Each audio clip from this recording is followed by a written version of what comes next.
Good morning, beautiful people. I spent the last 2 nights in the Wind River Reservation, and the first night was amazing. I slept well. It was right on a lake. It was cool, and lots of swimming happened.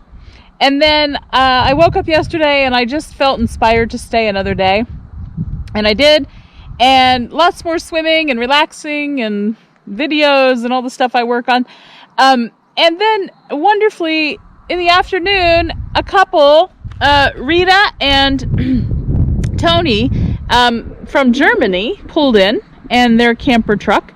And we just spent the entire evening having a beer, having dinner, making a fire, looking at the stars, talking about life, and genuinely just having a really great conversation. And I'm headed towards Grand Teton National Park in Yellowstone right now. I should make it in just another hour or so. But one of the things that happened to me since Custer is like this light bulb of clarity that it doesn't even matter that I've chosen to ride on this earth solo and the isolation I was feeling the first couple of months. But I think what I've figured out is that even in this, human beings seek out a sense of community, and these other overlanders who do this lifestyle full time really just make for the best of friends and community, and your bond is almost instant. And it's amazing because you go through so many similar experiences. No matter whether you're retired with plenty of money or not retired with not enough money, it doesn't really matter. The bond just seems to be instant, and I think part of it is just the type of personality that's willing to sort of take a leap of faith and jump into something.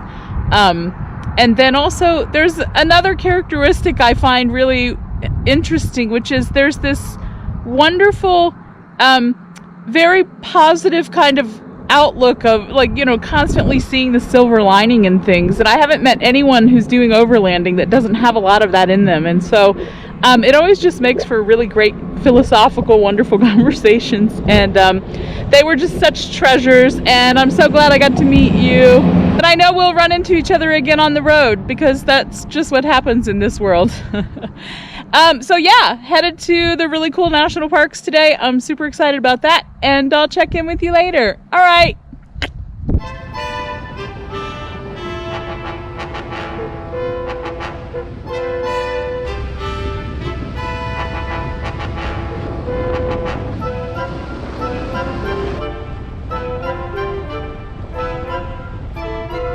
And just like that, everything changes again.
Good morning. I stayed in a wild campsite right near the Teton. It's off a dirt road.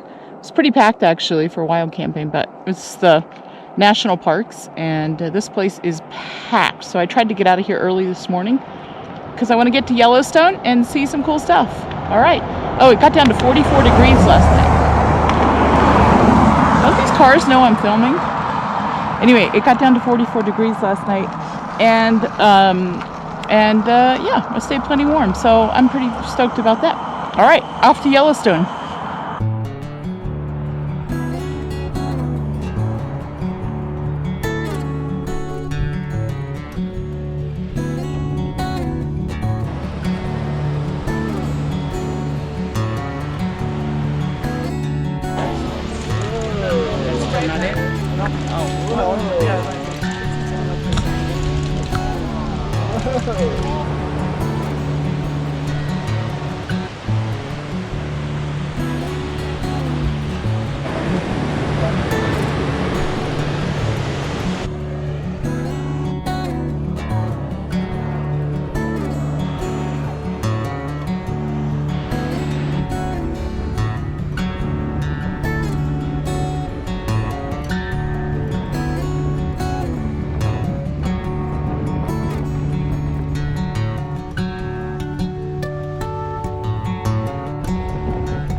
Hey, good morning. So yesterday I spent the day in Yellowstone. Primarily spent most of my, I did see the geysers and Old Faithful and things, but I really couldn't wait to get to the Lamar Valley. I had read the book American Wolf last year and I was just super excited. Something captured me about that place, and watching the wildlife was pretty amazing. Could not find a camp spot anywhere in the park, and wild camping in Yellowstone isn't really possible unless you do a lot of backcountry camping. So it got around 5 o'clock in the afternoon. I still didn't know where I was going to stay. I'm still getting used to that. I really just want to give up sort of resisting that whole thing because it works out every single day. Coming right through the northeast entrance of the park and landed in Silver Lake, which is about 4 or just a few miles, maybe 1 mile, I think, from the entry. And so anyway, I ended up in this really wonderful room.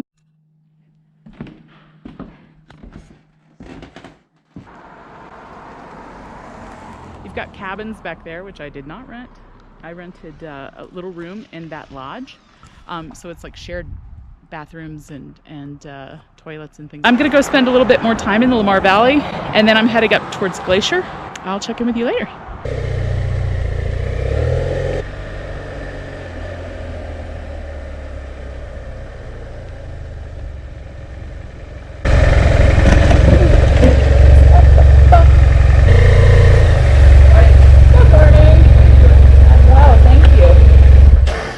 Do you have a pass already today? I do.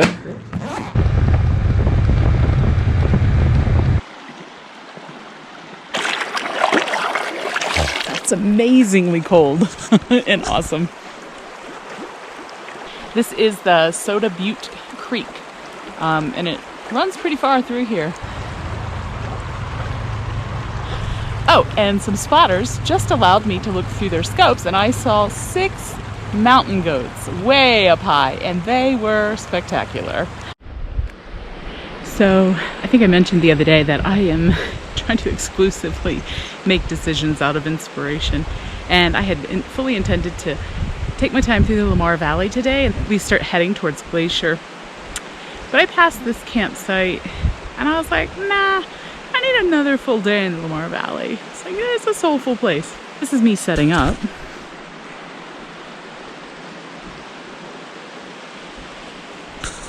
And behind me, you can hear this lovely stream.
Okay, so they're in the middle of rutting season, and so there's like a lot of like aggressiveness happening, and like they'll take off and chase each other. So concerned that they would charge me, but I think like I'm concerned about getting caught in the crossfire, particularly after hearing a story about how they battered the side of a car one day. They just started ramming their horns into it. Me don't want that. The rest of the day, I pulled up alongside a guy with a scope. His name was Blake and his wife was Rachel, and another family from Spain, Valerie and Cesar and their children, and we had a really lovely time looking through the scopes, witnessing grizzlies kind of fighting each other off and fighting for some buffalo carcass, and it was all great fun, and I had a really amazing time, and I really highly recommend the Lamar Valley.